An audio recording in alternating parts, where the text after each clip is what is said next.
When it comes to deciding between AMD versus Nvidia graphics cards, you could spend hours, days, weeks, and even months of research, and by research I mean staring at an AMD versus Nvidia comparison chart from everyone, scrutinizing those extra FPS that each GPU could squeeze out, and you would still have problems deciding between AMD or Nvidia graphics cards. Next year, 2020, you will also have to add Intel Xe graphics cards to the mix, so more headache. But for now, I'm going to make it very easy for you. Look at the games that you want to play and find out which single GPU between AMD or Nvidia is better optimized for those games, and just buy the highest GPU that your budget can afford. Even consider a previous generation GPU and the used market, and voila, you're done, you're welcome. You can click off if you wish, but you should stay on in this part 8 of our One PC to Rule Them All series. Let's take it out.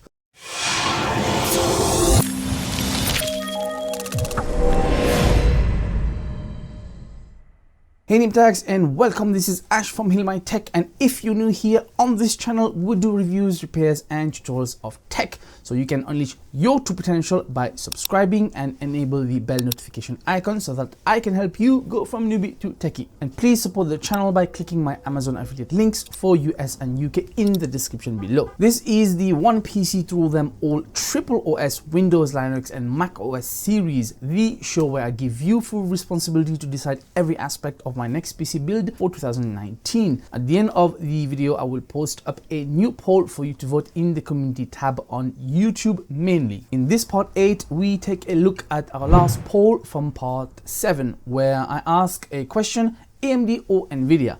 I didn't specify anything else, and an overwhelming number of you voted AMD over Nvidia. I also asked if I should skip this comparison video because I was genuinely under the impression that it is a lot simpler to decide between AMD versus Nvidia GPU as opposed to AMD versus Intel for CPU choice, and I was really surprised when you guys voted for this video. So let's dive in. Quick credit to Gaming Scan. Some of the information in this video comes from them. You can watch their video up here. First, let's take a look at some of the latest graphics cards from both Nvidia and AMD in July 2019 in descending price order. Amazon links below. Starting with Nvidia, we have the RTX 2080 Ti, the 2080 Super and the 2080 on its own. Then the RTX 2070 Super and the 2070, and the RTX 2060 Super and the 2060. On the AMD side, we've got the AMD Radeon 7, the AMD RX 5700 XT and 5700, the AMD RX Vega 64 and 56, and the AMD Radeon RX 500 series, like the 590, 580, 570, 560, and 550. Once again, benchmarks for each version of both AMD and Nvidia GPUs are available everywhere. Now tell me if I'm in the minority in this one. Comment below and let me know. In my mind, I've always automatically associated Intel with Nvidia and AMD with, you guessed it, AMD. More curiously, on the CPU side, Intel tends to historically dominate the high-end market, whereas AMD flourishes on the more budget option, both in the low and mid-tier. Unsurprisingly, since Nvidia also dominates the high-end GPU market, Intel and Nvidia pairing seems to be a perfect match. And AMD CPU, well, with AMD GPU, it just makes perfect GPU sense to me. You can watch our previous part 7 video here for Intel versus AMD CPU coverage. Why can't it be that simple? If you have an Intel CPU, buy an Nvidia card, and if you have an AMD CPU, just get an AMD card, and the only decisions you will have to make will be based on the highest FPS at your chosen resolution that your budget can afford. But it's not that simple. You see, both AMD and Nvidia have the extra edge when it comes to game optimization.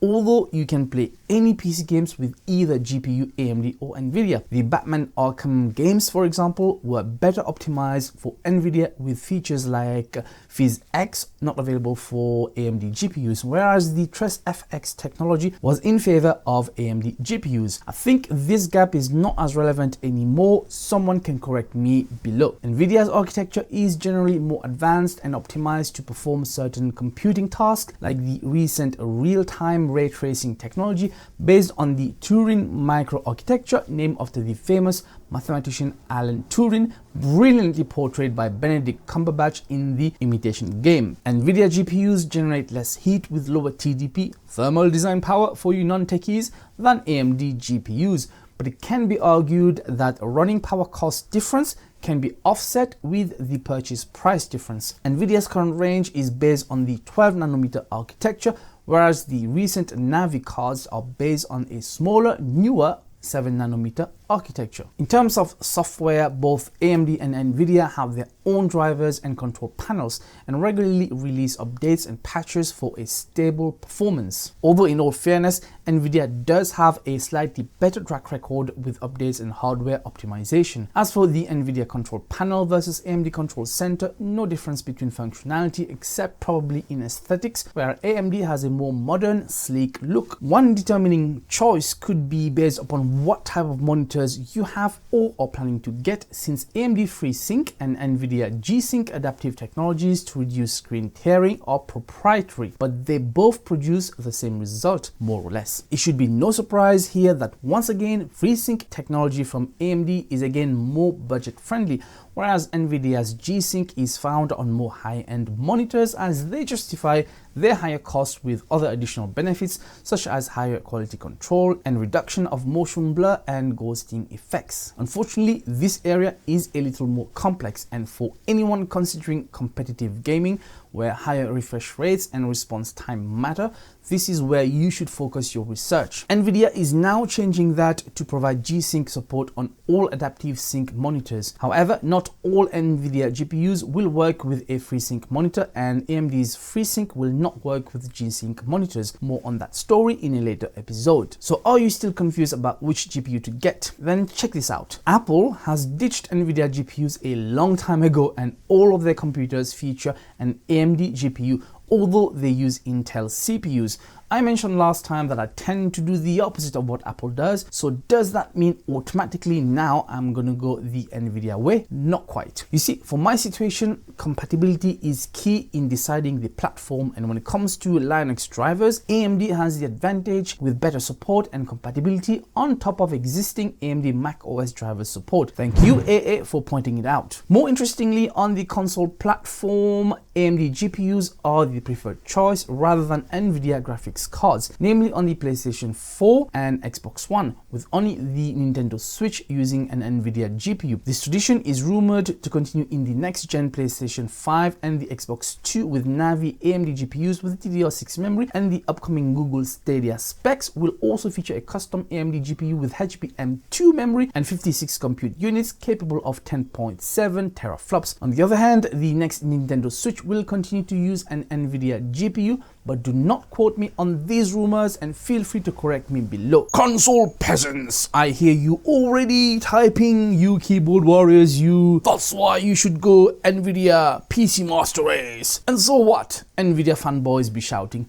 majority isn't always right, and that just means Nvidia is more exclusive. Maybe.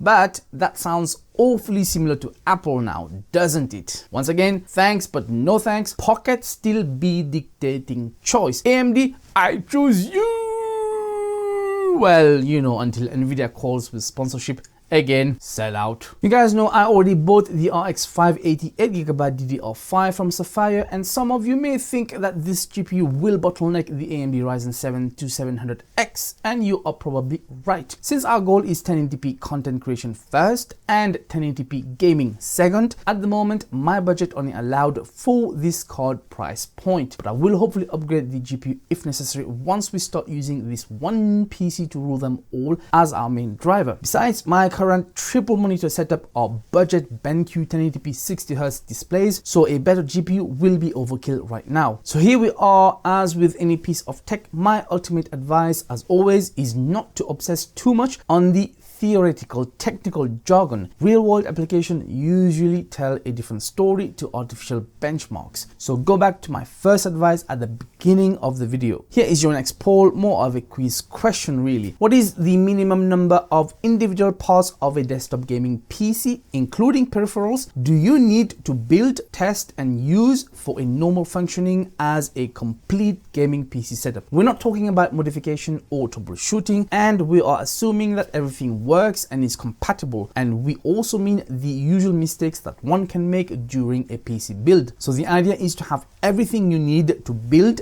test and use the PC. Also, forget water cooling, we're sticking with air cooling. Write down a number in the comment section below or in the community tab, whether you think it's 10 or 100. And to make it easy and no confusion and no cheating, don't count drives as 2 or more. For example, an OS drive on an SSD and a HDD as storage drive, as those can count as 1. Another example, don't count cables coming from a modular power supply separately, as some people can use a non-modular power supply and the PSU can count as one component. Hope that makes sense. Remember, not only for building, but build, test and use with normal PC building mistakes. Some components can be optional, but they are necessary to make sure your PC is functioning correctly, as you don't want to open up the case again to start messing with stuff inside. This should be a list of all the stuff you need to complete the PC build. So for our next episode, tomorrow is the 1st of August 2019, therefore we are going to start cracking on with the actual build. I will definitely need to swap my current components into a different case. This will be a case downgrade really, sort of a sleeper PC, and the format of this series will have to change to reflect a more complete